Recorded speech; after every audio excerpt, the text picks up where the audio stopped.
What's up, everybody? Welcome to a brand new episode of Part of the Problem. I am Dave Smith. He is Robbie the Fire Bernstein. How are you, good sir? I'm doing well. How are you, Mr. Smith? I'm a little bit annoyed at the moment. Having some issues with Delta. So, this is, by the way, it's particularly for boomers like me. And I'm not a boomer, technically. But I really am when it comes to a lot of this shit, especially for somebody who's like, my whole job is in technology and, online and podcasting and stuff, but I don't know anything. But it's like, I figure out kind of what I need to know. Like I'm better than actual boomers, but I'm so used to flying United out of Newark, and now I'm flying Delta out of LaGuardia just because Newark's on fire or something. I don't know. But man, just the little things where I'm like, I know how to do this. I know how to do this on my thing. Why does it have to be different? Here's the thing about Delta. Delta's a nice lady, but you got to marry her. You can't, she's no slut. If you'll commit to Delta and you'll get their credit card, they're really nice to you. But I'm just not in a place where I'm ready to commit to Delta like that. Yeah, but if you're showing up and you're just trying to buy the main whatever, the discount flight, but that's such bullshit. Yeah, they don't. Then you might as well be on Spirit Airlines. But Delta knew what this was. They knew I'm having problems with United, and so I had to come over to Delta. They knew what this was. They said they were down, and now they're acting like I did something wrong. They should look at it as an opportunity to win you over. You're a good flying account. You would think if they treat you nice, you might go, wow, this Delta's pretty good. But no, they're a classy lady. They're like, maybe that's why no one will commit to you, Delta. Maybe that's why you're going to end up with a bunch of cats in an apartment, Delta, because you never tried to get any. All right, whatever. I get your point. Good analogy. Not very happy with Delta. Delta's not putting out for me, so things aren't working out so good on my end. Anyway. The experience with Delta it's night and day. Like, because you'll show up, there will be no place that you can even check in at. Literally, there won't be a place. You can talk to a machine. If you try and check in, they'll just scoot you along. But once you have status with them, they have a different place that you walk into. There's no line. There's a separate security line. Like it's class warfare out there. And if you're if you're in the upper classes, they're all right. It's particularly frustrating because I've worked my way up. I've worked my way up from the bottom for so many years just to be knocked back down. Listen, my guarantee is this. I will be out in Appleton, Wisconsin tomorrow night. I will find my way there. Don't worry. I have flights. I'm just trying to get a better seat. But I am very much looking forward to that. Robbie, of course, will be there as well. We'll be out at the Skyline Comedy Club this week in Appleton, Wisconsin. And then we got a bunch of really great dates coming up, like some of my favorite clubs in the world. I know we're going to, this weekend is Appleton, Wisconsin. Next is Salt Lake City, Wise Guys. We love that club. Great time out there. Then we'll be for the first time doing a full weekend at the Comedy Works in Denver, which is supposed to be one of the best clubs in the country. I'm very excited to work there. We'll be back at what is one of the best clubs in the country, Cleveland Hilarities, Comedy Connection in Providence, Tacoma Comedy Club, Spokane Comedy Club, Detroit House of Comedy, and Tampa Side Splitters. Literally all of those clubs are like some of my favorite clubs to work. So very much looking forward to all of that. comicdavesmith.com is the website for all of the ticket links for the shows me and Rob are doing together. And then of course, Rob, it's summer porch time or porch tour season. Can't even call it summer anymore because you do the full spring. But that's right. Porch tour. Go to porchstore.com. We got a run of a lot of porches coming up. I'm countrywide, so go check out what's there. porchstore.com. There you go. All right. So for today's show, some of it I think will touch a little bit on the themes from the last show, but there's a little bit more that I wanted to get into. I want to respond to a Ben Shapiro clip that's going super viral that I think I alluded to on the last show, but I think it's worth actually breaking down. So one of the things, tell me if you think this was a good tactic, Rob. But I thought it was certainly fair. And so, I mentioned on the last show that Mark Levin had called Steve Witkoff an anti-Semite for using the term neocons. And then Donald Trump, as we mentioned in his speech in Saudi Arabia yesterday, blasted neocons. And so I challenged Mark Levin. I was like, hey, so let's keep that same energy. Trump's an anti-Semite now, right? And like for all the people out there, I was like, oh, all the people like pushing the woke right thing and all that. He goes, it's Trump now, right? So what aren't you guys getting? And none of them are willing to do it, which is kind of funny in a way, right? Because I thought this was an example that was kind of telling in a way. Because there's a major divide. Obviously, it's all about foreign policy, or at least for the most part, it's about foreign policy. And there's different camps. It's not as if there's two neat camps that you could divide everybody into. There's several different groups involved here. But I do think it's interesting that like when we talk about having principles, I don't think there's an example where you could look at me or you, say, Rob, or at people in our camp, broadly speaking, the Scott Hortons of the world, or, Tom Woods or whoever. And if you were to say, hey, okay, you have these principles, like if I were to say whatever, blank is a war crime. And then you were to go, well, Donald Trump just did blank. I'd go, yeah, he just committed a war crime. Like if I have principles, then I'm going to apply them to their logical conclusion. Whereas you have this very clear, like just the day before this happened, you said that neoconservative is a pejorative for Jew.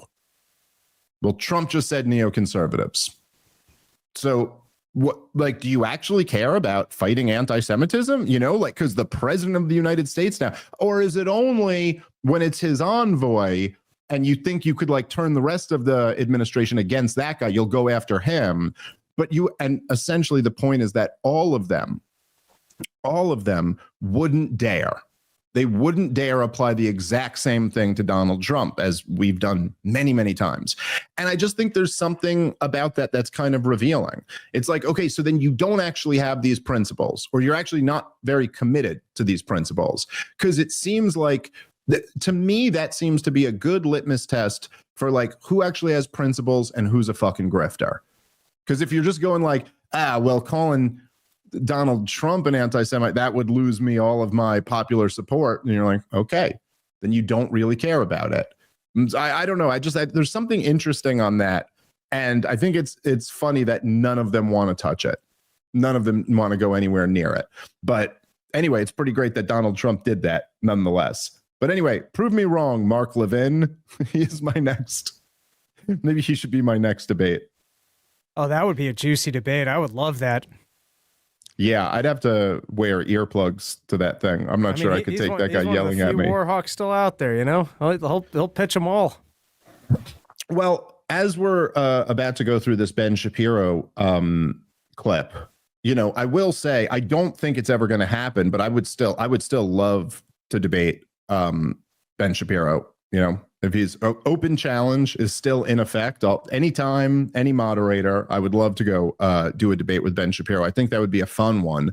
I also don't know I don't know who else is left, at least on this topic. Like, I don't know who else is left, but I guess I'm open to other names. The other thing I do kind of more and more, I would love to have not a debate, but I would love to have a conversation. I mean, I would do a debate, but I think it would be better just to have a conversation with Jordan Peterson. He's the one I'd really like to sit down with. I actually think we could have a really productive conversation. He's the one at the Daily Wire who I actually think is at least was much bigger than the Daily Wire and more important than that. And I'm a real admirer of a lot of his early work. So he's the one I'd love to have a conversation with. I'd still love to debate Ben Shapiro, but I'm not holding my breath on that one. I think we got as close as we're going to get to that. But anyway, regardless, I did think this was worth breaking down and exploring a little bit more, because it's, again, this is kind of, it's on the same topic that we were talking about on the last show, but it really does just go much like the point I was trying to make there with Donald Trump saying neoconservative is this still a pejorative for Jews? It goes toward exposing what people's real priorities are. And I think that's something that's very important in this whole, debate about this current conflict to recognize. So let's jump in. Here is Ben Shapiro from the other day on his show, and me and Rob will give our thoughts.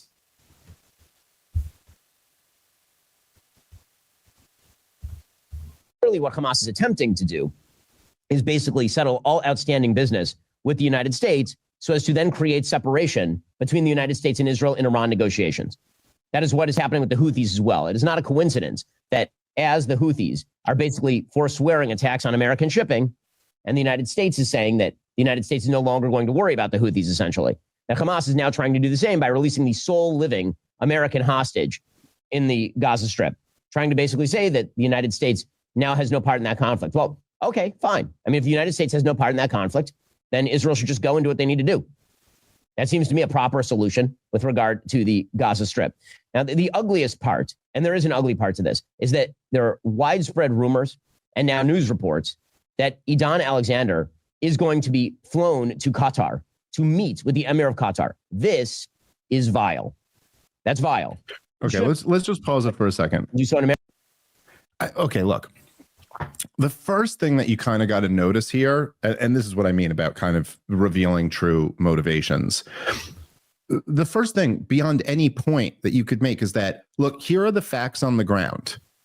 Donald Trump, a couple weeks ago, announced that he's come to an understanding with the Houthis that they will not be attacking American ships anymore, and we will not be bombing Yemen anymore. And then after that, of course, as we talked about last episode, Steve Witkoff was able to negotiate without giving anything in return the release of the last U.S. citizen who was being held by Hamas. And already you can see Ben Shapiro's pissed off. This is a bad thing to him. I mean, I'm not like adding anything. Clearly, he's upset about this. I don't think it's that crazy. You could take any clip of our show and you could tell when I'm generally pleased or generally displeased by something going on in the news. This is Ben Shapiro being pissed off. Just think about that for a second. These are unequivocally positive outcomes. This is what everybody should be happy about. Oh, okay, they're not going to attack Americans. Americans aren't going to attack them. Okay, these guys were holding an American citizen. Now they are no longer holding an American citizen. This is a positive. And yet Ben Shapiro is pissed off.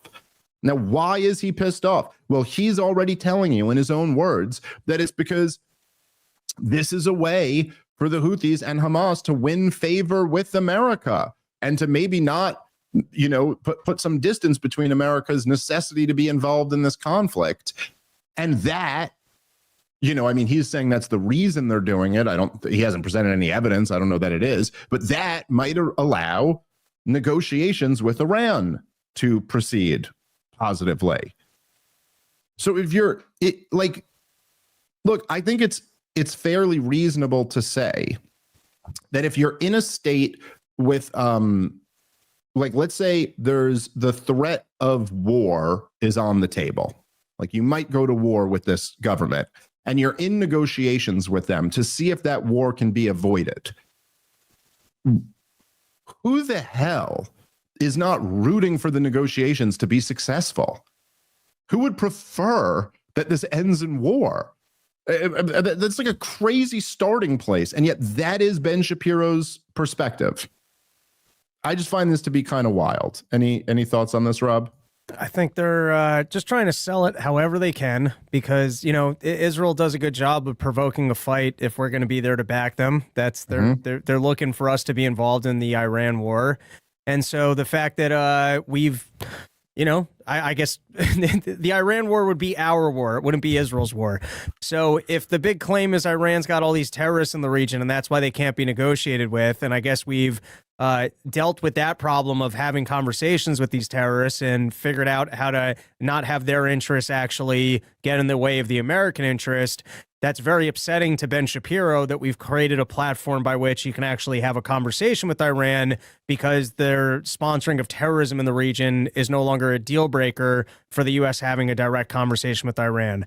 It sounds like he much prefers the framework of Israel's our number one ally and they need to be trusted. And so they should be just handling all of this within the region with America's backing. He prefers that framework of Israel deal with it and America will back whatever it is that Israel would like. But America first is no. Why is Israel going to dictate the terms for America, particularly if you're putting our backing on the line? So it just sounds to me like he's complaining about the exact framework that we're saying is a good shift. And he's going, this is horrible and despicable that Donald Trump would step in and want to deal with these people directly. Yep. All right, let's keep playing. America can do so in Israel. There are plenty of places that Don Alexander and his family can express their gratitude to President Trump, as well they should. Going to Qatar to meet the Emir of Qatar. Qatar is a terror sponsor country. Qatar is the number one funder of Hamas. It is disgusting to have a hostage who was taken by a group funded by Qatar go to Qatar to thank the Emir of Qatar for his freedom. It's an absurdity on its face if it were to happen. Can we just pause for a second? All right, well, yeah. Wrong. Yep. Should not be. I'd love to know if Qatar is the number one sponsor of terrorism in Hamas. Why aren't we bombing? Why isn't Israel bombing them? Why aren't they exerting influence there? I mean, if you're telling me that that's the number one thing and they're the ones who are able to negotiate these deals, why aren't you going after the Hamas leadership that's got all the money? Yeah. Well, by the way, if you're disgusted at Qatar for funding Hamas, wouldn't you also have to be disgusted at Benjamin Netanyahu for insisting that they continue that support for years? It's unbelievable to me how anybody defending the Israeli government can get away with this shit. I mean, listen, again, this is widely reported. It is not something that like we're just making up, or it's not something that like we're even saying, hey, our guys have like a good source on this. This was reported in the Jerusalem Post, in the Times of Israel, in Haaretz, in the New York Times, in the Washington Post. According to the defense minister of Israel, the quote he used was that Israel, quote, begged Qatar to continue the funding to Hamas. In fact, just a couple of weeks before October 7th, Benjamin Netanyahu sent the head of Mossad to Qatar to ensure that the funding continues. And also, yes, Qatar is an ally of the United States of America. They may not technically be called an ally of Israel, but they certainly have a close working relationship with them. So the idea that we're supposed to now be so appalled that this guy whose life Donald Trump just saved, that he's going to Qatar to meet with Donald Trump. It's just like as if this is the real moral outrage, rather than like there's lots of moral outrages you could find here, Rob, right? But like, why isn't it? Look, if all Witkoff had to do was say, listen, return the last U.S. hostage, and this will really gain favor for you, I would think the moral outrage would be like, how has this not been done sooner? I mean, even within the Trump administration, forget me trying to put this on the last administration, say, why did it take 100 days? I mean, geez, weren't you guys like, you negotiated a ceasefire. In phase 1, 20 of the hostages were released. How come the American wasn't prioritized on this list? Like, why didn't we make sure we could get him? It seems pretty clear in hindsight that you could have gotten him. They were willing to give him up. Now, I'm not even making that argument because, as I said on the last show, I think it's, listen, it's terrible. All hostages being held are terrible. All deaths are terrible, even deaths of soldiers. But he was active duty and he was taken in an IDF uniform. That's just a little bit different. You're not like, it's not the same thing as just you're an American citizen on vacation. Like you were in a war zone on one side of that war. However, that's where you could look if you wanted to find an outrage. But the outrage is what? Now that he's free, he's going to Qatar. Why isn't it an outrage when the Mossad goes to Qatar? When Israeli leaders go to Qatar? What are we talking about here? Also, it's just, in the general context of all of the babies who are dying, you'd think that would be a little bit more of a moral outrage, but I suppose it's not. Also, if someone from, is it Qatar or Qatar? I don't even know. Qatar is closer to being correct. Unless you want to say it unless you want to do what Ben Shapiro does, or what like everyone does on cable news when a Latino name comes up and you have to say it in the Latino accent. Unless you're going to do that thing, Qatar, I think, is closer than Qatar, but either's fine. And what would be the Arabic accent for Qatar? I think when Ben Shapiro says it, oh, there you go. Some guttural You could voice. just call it that. I would think if someone from Qatar was able to navigate this deal with Hamas and they just got you released, don't you almost have a moral duty to sit down and make a plea for the other ones? And I would just think if you're interested in getting everyone else out and someone seems to have that kind of pull on Hamas, I mean, the bombing innocent civilians in Gaza doesn't seem to be the working strategy for getting people released. I would personally like to have as much information on who the Qatar team is that exerts influence over Gaza. And even if you want to go the other way of, well, we're going to seize their assets, we're going to go to war with Qatar, we're going to cut, even that. But I would just want as much information over who's actually pulling the strings and has the influence over there. And if this guy just got released and he can meet with the guy who made it happen and maybe make a plea for other people, that seems like a missed opportunity to go, fuck the guy that got me released. Yeah, but again, though, this is kind of my point. It's a very good point, but this is kind of like what I'm getting at with all of this. It's like, look, you can tell by someone's, I don't know exactly how to say this, but you could, if somebody is sitting there and going like, this is just amazing. I'm overjoyed that this guy's life has been saved. What an amazing thing the Trump administration did. I'd kind of prefer they weren't meeting in Qatar. I wish they were meeting in Tel Aviv, but whatever, it's pretty great. Is it like, if that were the tone, there would really be nothing to talk about. But when you're furious about the whole thing and you're just morally outraged, and then your real issue here is clearly that, look, it's just so obvious here. What's the real issue? Well, now, Rob, negotiations with Iran might proceed. Negotiations with Hamas might proceed. And then there's really no need for America to back up Israel's war anymore. That's really the problem here. And so you're really kind of pissed off because it's like all of this was just an excuse for you to keep leveling Gaza and to ultimately take it and annex the whole thing and ethnically cleanse the Gazans out of there. That seems to be what you're upset about. And that's pretty damn sickening. Here, let's keep playing. Facilitated by the United States. Qatar is the sponsor state of Hamas.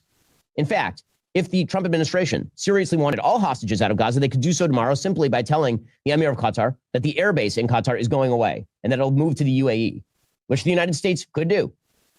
That should have been the approach of the Biden administration on October 8th. They should have said all the hostages come out or the airbase goes away. That's how closely tied together Qatar and Hamas are. Laidan Alexander is now 21. Hamas captured him when he was 19 on October 7th, 2023, of course. Now, all of this has some wider ramifications with regard to negotiations in the Middle East. Again, Steve Witkoff continues to say ridiculous things publicly. So Steve Witkoff, who again, I do not think is a good negotiator. I do not think that Steve Witkoff has demonstrated his bona fides along any lines. So far, all of the hostage deals have essentially been kind of mediocre in the sense that maximum pressure has not been exerted on the bad guys. Yesterday, Witkoff said we want to bring the hostages on, but Israel is not. Doesn't this just say everything about who's who and what side everyone's on? Sitting here, right? I'm supposed to be I think as I've been called by a lot of these Ziobots on Twitter, that I'm taking some type of Qatari money or something like that. We're also and we're just sitting here. We're like, yeah, no, screw Qatar, screw Israel, screw Hamas, whatever. But hey, it's pretty wonderful that Witkoff's gotten 21 of these hostages out. For all the debates I've done on this subject and how much people try to morally lecture you about what about the hostages, I'm the one celebrating when they get released. And Ben Shapiro's furious about it. He's attacking Witkoff, who's saying all types of crazy things, Rob. What are the crazy things? Oh, Ben Shapiro didn't let you know. By the way, that's always a pretty good tell.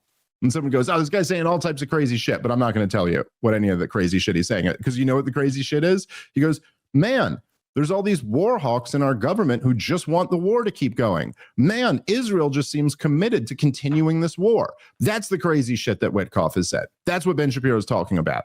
That he's called out the neocons and the Israeli government for seeming to just want war. That's the crazy shit. And he doesn't really know what his bona fides are, right? What makes this guy such a good negotiator? He goes, oh, well, I guess the 21 hostages whose lives he saved. That seems like a pretty good outcome to me. This thing was going on for how long before Donald Trump took office, a year and 3 months, a year and 4 months before Donald Trump came in. None of this progress was made before Witkoff got on the scene.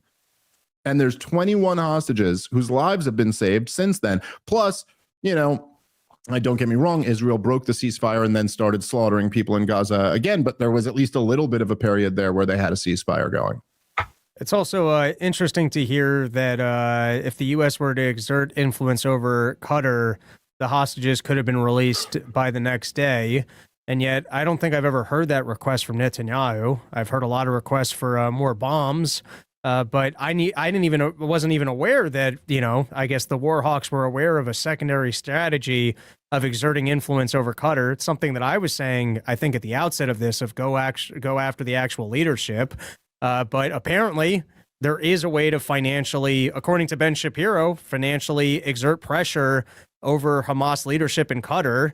And as to why Israel and America, or Israel hasn't applied pressure on America to go that route, I mean, I guess speaks to the needless killing of civilians in Gaza. Or why hasn't Israel gone that route? I mean, you had a close enough relationship with them that you could persuade them to continue pouring in briefcases full of cash to Hamas. We hear constantly yelling about Qatar, the same as Iran. Iran's the state sponsor of terrorism in the region. I don't seem to hear a lot of now we're starting to condemning Qatar. Yeah, it's all fair questions. All right, let's keep playing. Not willing to end the war. Israel is prolonging it despite the fact that we don't see where else we can go and that an agreement must be reached. There's currently an opportunity window we hope Israel and all the mediators will take advantage of. We're putting pressure on all the mediators and doing everything we can to bring the hostages home. It is not Israel's unwillingness to end the war that is leading to hostages being taken. That's like blaming the police for the kidnappers not releasing the hostages. No, actually, that's up to the kidnappers. Hamas Hold on, let's pause it right there. Okay. So now Ben Shapiro embraces my analogy of the police coming to try to get some hostages out. Again, the problem Ben Shapiro is going to have is he goes, look, this is as ridiculous as blaming the police for hostages not being released. And it's like, well, yes, if instead of negotiating, the police came in and just started blowing up buildings because hostages were taken and killing a whole bunch of innocent people, I do think, in fact, we would blame the police. That makes perfect sense. And no, it is not the case that because there's a crime and then because the police get called, that now it would be crazy to blame the police for any of their behavior. Like, the police don't just get a get out of jail free card because they were called. Like, their actions are going to be evaluated as well. And again, the negotiations have been very tangibly successful. Now, they haven't been successful in terms of ending the war, but they have been successful in terms of retrieving hostages. So this whole thing is just so utterly ridiculous. Yeah, the police are also actors and they also have responsibility. And if police got called to a scene because there was like a domestic violence report or something, and then they killed a bunch of innocent people when they got there, yes, we would blame the police. And it doesn't follow that all of this is on whoever the criminal was who initially resulted in the police call. Even within this analogy, what Ben Shapiro is saying makes no sense. All right, let's keep playing.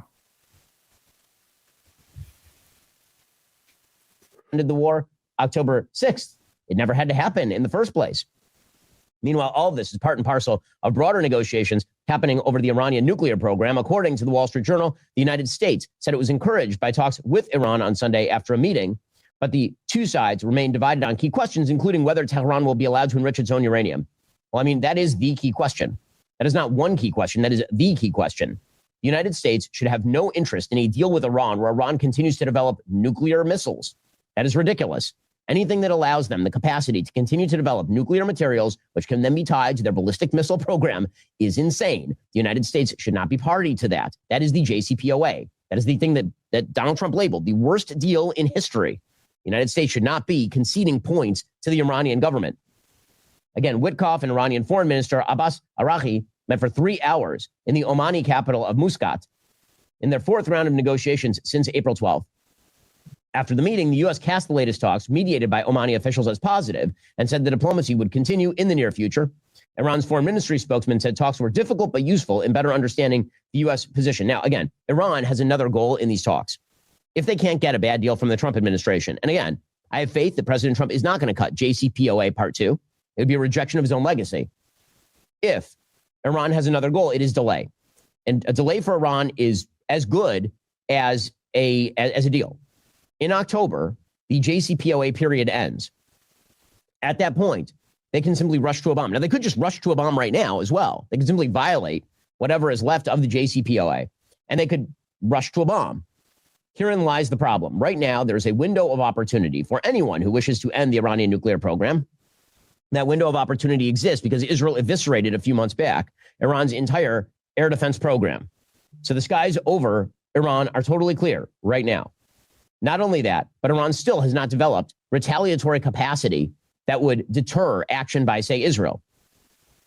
If Iran is capable of standing the Israelis down by negotiating with the United States for prolonged periods of time, that is their win. Simply the negotiations being dragged out over a lengthy period of time is something the Iranians are going for pretty clearly. The two sides are still very far apart on the question of whether Iran gets to retain its nuclear enrichment program. Witkoff has sent mixed messages himself because, again, he has no expertise in any of these issues. He set out what he called clear U.S. red lines, that Iran can't have an enrichment program under a deal, nor should it have any centrifuges, which enrich uranium. And then Iran came back and said they would never accept any such terms. President Masoud Pezeshkian, who, again, is a stand-in for the mullahs, said Iran has never sought and will never seek nuclear weapons, but it will not back down from its peaceful nuclear rights. After Sunday's talk, Araki said Iran was open to adjusting the amount of enrichment it does and the purity of the material being produced for a limited period as a confidence-building measure. But he said there is no room for discussion about Iran's continued domestic enrichment.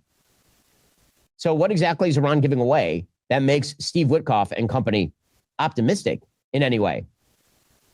Again, this is just so Iran can delay. And if President Trump doesn't want to bomb Iran, which again he has set out as sort of binary, there's a third option here, by the way, which is that the United States maintains maximum pressure on Iran, and then Israel goes and attacks the Iranian nuclear facilities.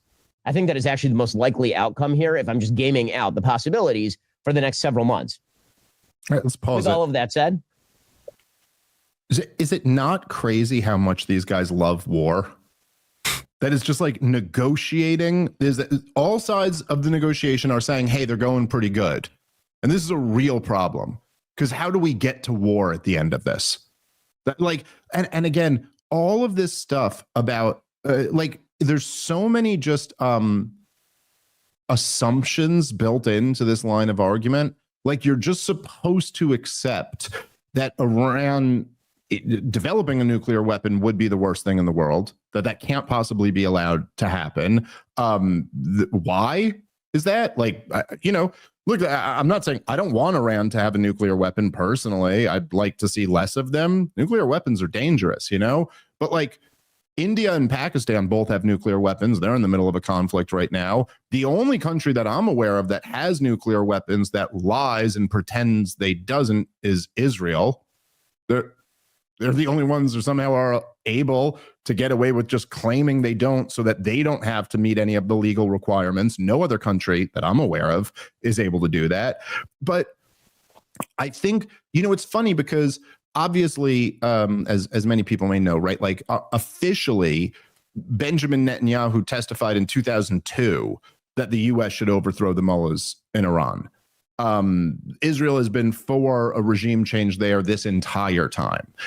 They're always attempting to create this sense of urgency, like this war has to happen right now.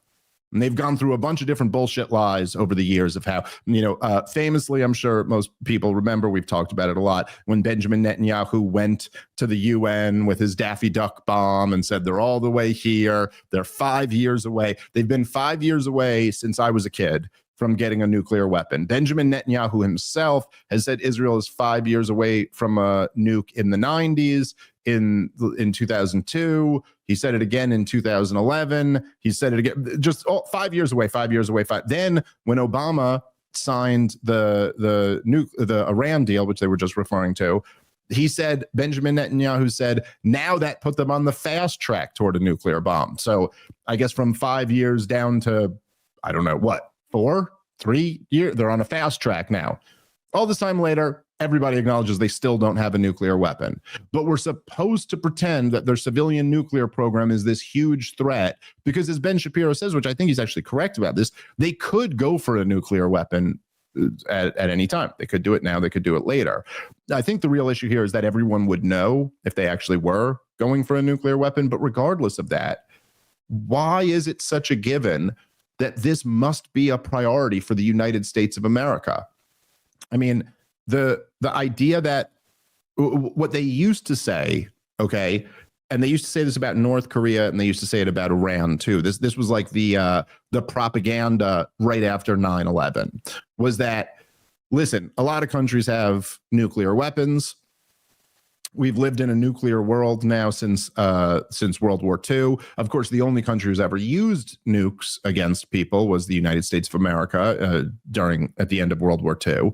But what happened after that is the Russians developed them, and then we lived in this world of mutually assured destruction. And so no one's using nukes now because we know if you use them, the other side's going to use them. We're all going to end up dead. So we can't do that.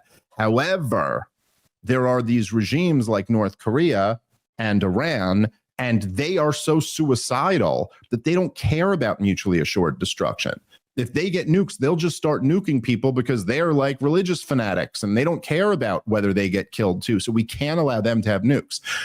After that, North Korea developed nukes and has still never used them. Iran, I guess somewhere implicit in this argument is that they are still so goddamn crazy that they would use nukes if they had them. The problem is that if Iran was interested in committing suicide in order to kill some people, they certainly could do that right now. And yet they're not.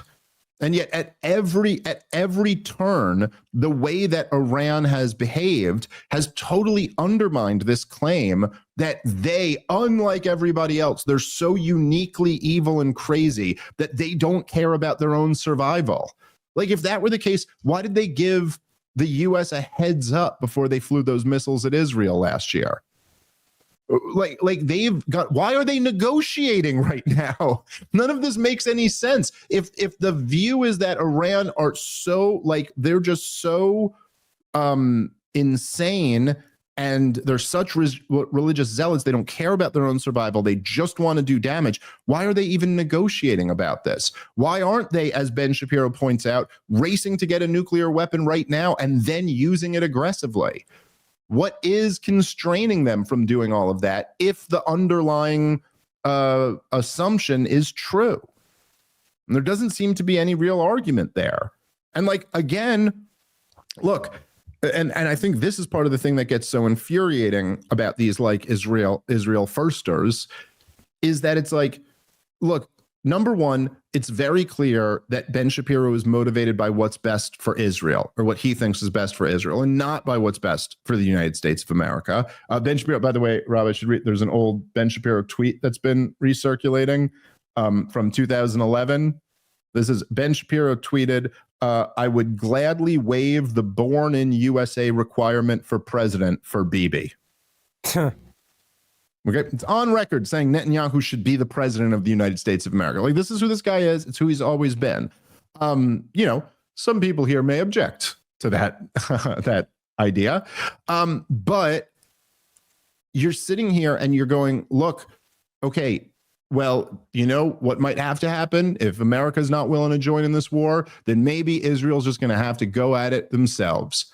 They're going to have to. Okay, as you guys all well know, when Israel, what happened was Israel, I think it was a drone bomb attack, or they killed an Iranian in Syria at an Iranian consul. And then as a response to that, Iran sent some missiles at Israel, gave the U.S. forewarning of this, and then a team of nations, the United States of America, the UK, Jordan, Saudi Arabia. Well, I think Egypt was involved. I can't remember if Egypt was involved. Definitely Jordan and Saudi Arabia. They all came together to protect Israel and shoot down as many of these rockets as they could. All I'm saying is, like, if you want to have it this, like, we're going to attack this country and we don't even need you, it's like, okay, fine. But then don't be asking for our defense, as you surely will be when the missiles come firing back at you. Because sorry, not that any of this is perfect, but this is the way the world works. You fire missiles at a country, they may fire some missiles back at you. And so if you're not in a position to defend yourself, don't go out. You can't turn around and start talking tough. Like, well, if you won't do it, then I'm just going to do it. It's just, it's infuriating. Anyway. It seems like a very convenient storyline of now's the only opportunity for us to strike their nuclear facilities. If we strike their nuclear facilities at this point in time, there will be nothing that they can do back to us. And if we don't do it right now, then they will have a nuclear bomb in the future. And if that intelligence is true, then go do it. And you know why? I'm going to guess that that's not true. I'm going to guess every piece of that information is not true, that you get a free ride to attack it, that they can't attack back, and that you can actually permanently ruin their ability to get the bomb. None of that sounds true. If all of that is actually true of, hey, this is our one window of opportunity and it's easy for us to do, then just go do it. I'm just going to guess that none of that is true. Yeah. Well said. And by the way, if all that is true, why aren't you guys selling that storyline? I mean, if all of the intelligence that he just put forward is the current situation of, hey, we've got a free shot right now and they will never be able to have a nuclear bomb and this is our one moment and it will be totally free. There will be no retribution if we do so. Why isn't that every day on the news? I mean, if one piece of this is true, why Netanyahu wants, why was there chatter of war? It sounds to me like we don't need a war. You need a single strategic strike, and that would be the end of it. So why isn't he in America just lobbying for Israel to do a single strategic strike? That sounds very sellable. Yeah, no, it's a fair point. Yeah, because that's not actually what they want. All right, here, let's keep playing. All of this ties into broader Middle Eastern negotiations that are happening over everything from the Abraham Accords to the release of hostages to the future of the Gaza Strip to what's happening in Iran. Now, all of this crosses paths, obviously, with President Trump's visit to the Middle East this week. The biggest story in terms of the media coming out this week is a story reported by ABC News, among others, that the Trump administration is now preparing to accept a super luxury Boeing 747-8 jumbo jet from the royal family of Qatar. It is a $400 million gift available for use by President Trump as new Air Force One until shortly before he leaves office, at which time, according to the deal, the plane doesn't stay with the United States government. It then moves to the Trump Presidential Library Foundation. According to ABC News, the gift had been expected to be announced when President Trump was on his visit to Qatar. A senior White House official said it's not going to happen in Qatar anymore, presumably thanks to social media blowback. President Trump put out a statement on Truth Social about the blowback saying, so the fact that the Defense Department is getting a gift free of charge of a 747 aircraft to replace the 40-year-old Air Force One temporarily in a very public and transparent transaction so bothers the crooked Democrats, they insist we pay top dollar for the plane. Anybody can do that. The Dems are world-class losers. MAGA. So, again, the arrangement itself is, shall we say, I believe the legal term is skeezy. Sources told ABC News that lawyers for the White House counsel's office and the Department of Justice drafted an analysis for the Defense Department, concluding it's legal for the DOD to accept the aircraft as a gift and then later turn it over to the Trump Library, and that somehow does not violate laws against bribery or the Constitution's prohibition on emoluments. The Constitution literally says the U.S. government cannot accept official gifts from any king, prince, or foreign state. Apparently, Attorney General Pam Bondi and the top White House lawyer, David Warrington, concluded it would be legally permissible for the donation of the aircraft to be conditioned on transferring its ownership to Trump's presidential library before the end of his term. And apparently, Pam Bondi, who it should be mentioned at this point was once an actual FARA registered agent acting on behalf of the government of Qatar, provided a legal memorandum addressed to the White House counsel's office last week after Warrington asked her for advice on the legality of the Pentagon accepting such a donation. We'll get to more. All right. So, after all this ridiculous kind of cheerleading for war, of course, Ben Shapiro is very outraged about this, the offered gift that the Qataris have offered to buy Donald Trump a plane. Look, we could get into this a little bit here. I will say it's pretty rich. It's pretty rich for any of these Israel firsters to have suddenly decided that outside influence on the US government is a very big problem. And of course, only in one direction. And, you know, AIPAC can say that the A stands for America as much as they want, but like AIPAC gives tens of millions of dollars to political candidates. They, I think, were the biggest contributor in the last election. They are enormously powerful and influential. There's also, obviously, there are entire organizations like the ADL and the Southern Poverty Law Center that are kind of set up to ruin the life of anybody who's a critic of Israel. So look, I'm kind of with Ben Shapiro in a sense.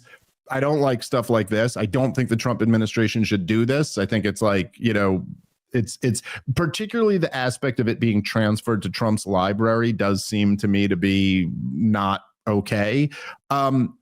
However, more broadly speaking, it's like the idea, as the founders themselves wrote, George Washington spoke about this in his farewell address. It's like, be friends with the world.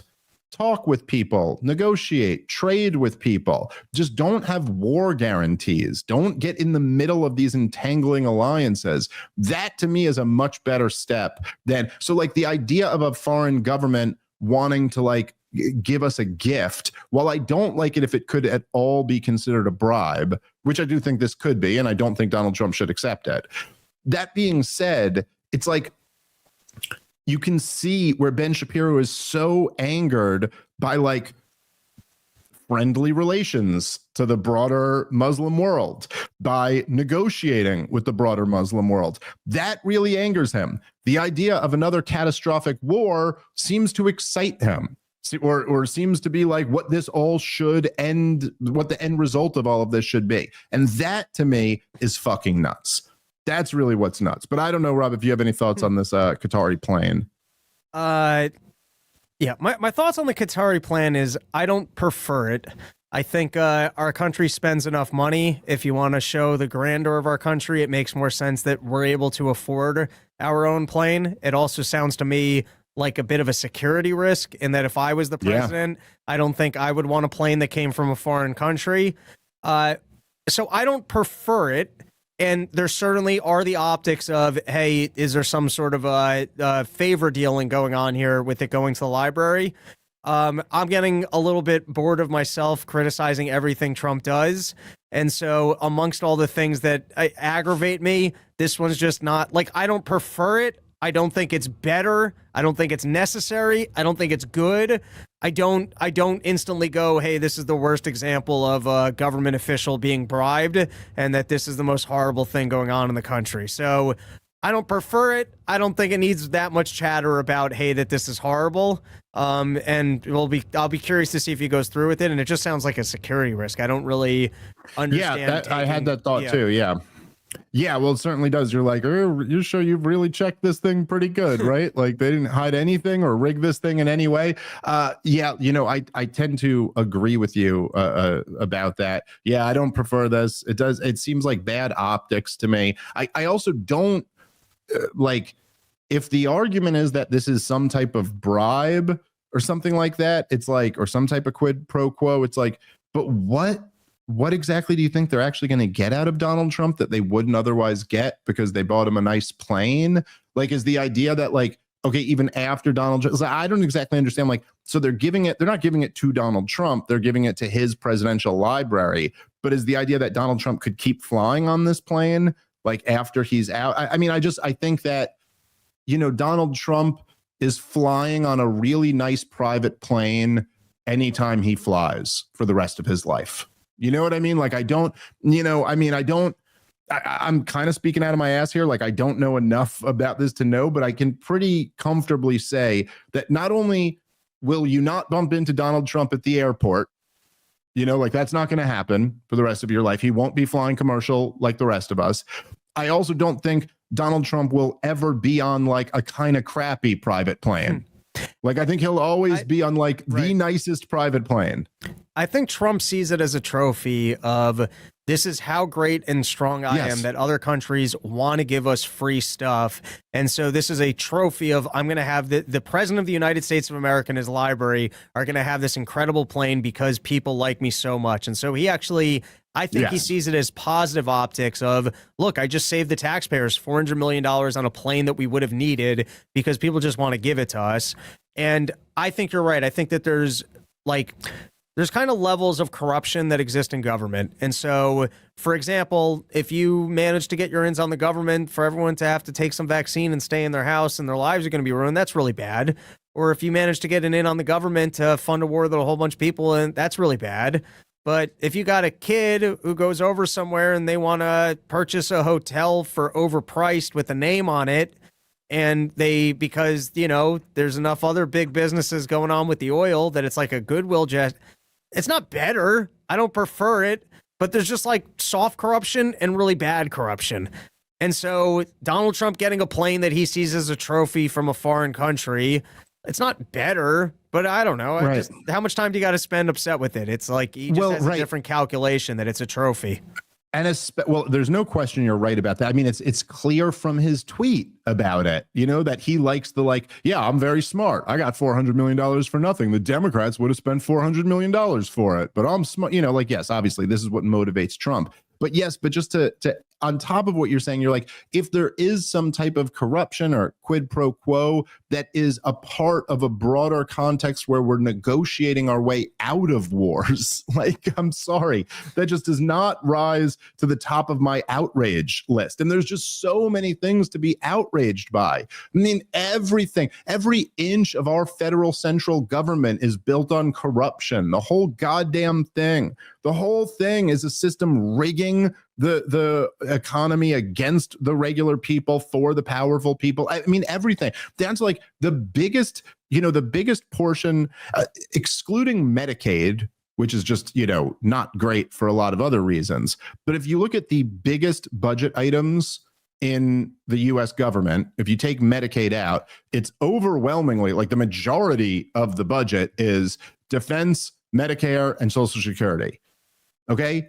Defense is all just a scheme to transfer money from the American people to weapons companies. Social Security and Medicare is all just a giant transfer of wealth from a poorer group to a wealthier group. The boomers, not me, the real boomers. It's like there's so much corruption, but so here, this is really what you're exercised about, is that before we got into the next disastrous, catastrophic war, we went, oh, maybe we could negotiate our way out of it. That's number one, what Ben Shapiro is mad at. And then one of the negotiating parties wants to buy Donald Trump a really nice gift. That's what you got. That's what really exercises you. And again, you could look at this because Ben Shapiro, like I went back to that tweet from 2011, Ben Shapiro has a long track record of this stuff.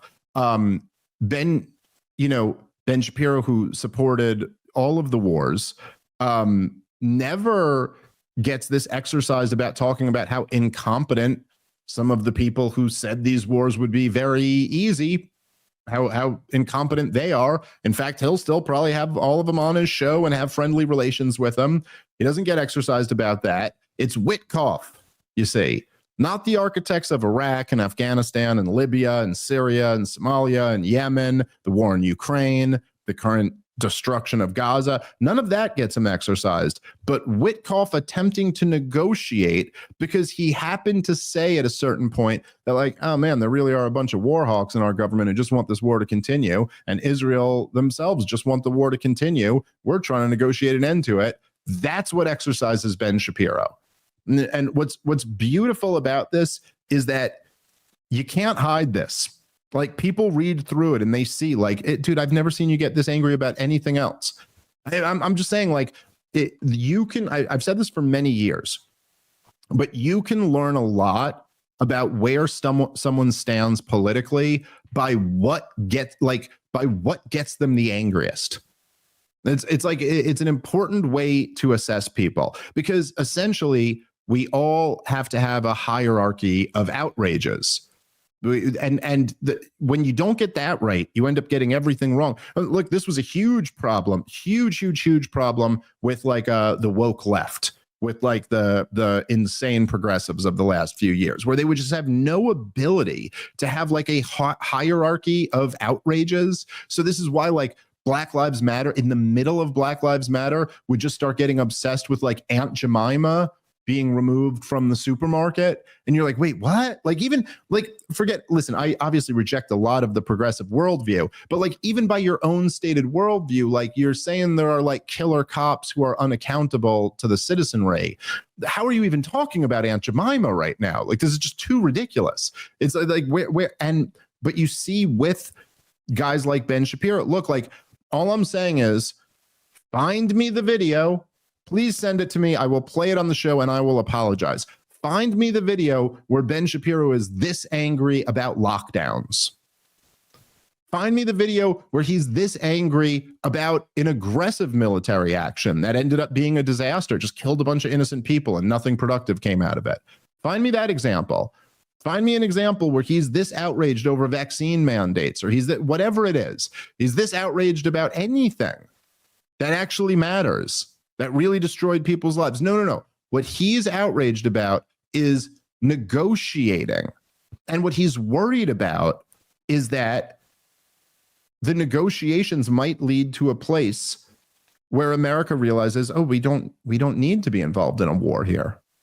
There's simply no reason for us to need. Now, if you want to argue, which I'm sure is partially the case too, is that, look, Ben Shapiro is just so angry about October 7th that he wants payback for the people who did that. And that's the number one priority here, you know? And so if he sees you being friendly with Qatar, who's friendly with Hamas, or if he sees you being friendly with Iran, who's friendly with Hamas, then that's going to infuriate him. Like, oh, okay, that's fine. I'm never like telling anyone they can't have their identity. I understand that. But I think you should be honest about that. And if you're doing that, then you're not speaking for American conservatives. You're speaking for Israelis. And that's okay. You can do that, you know? Like, if you really want Benjamin Netanyahu to be your president, you could go to Israel and have that tomorrow. I'm sure Ben Shapiro owns property there, and I'm sure he'd be welcomed with open arms.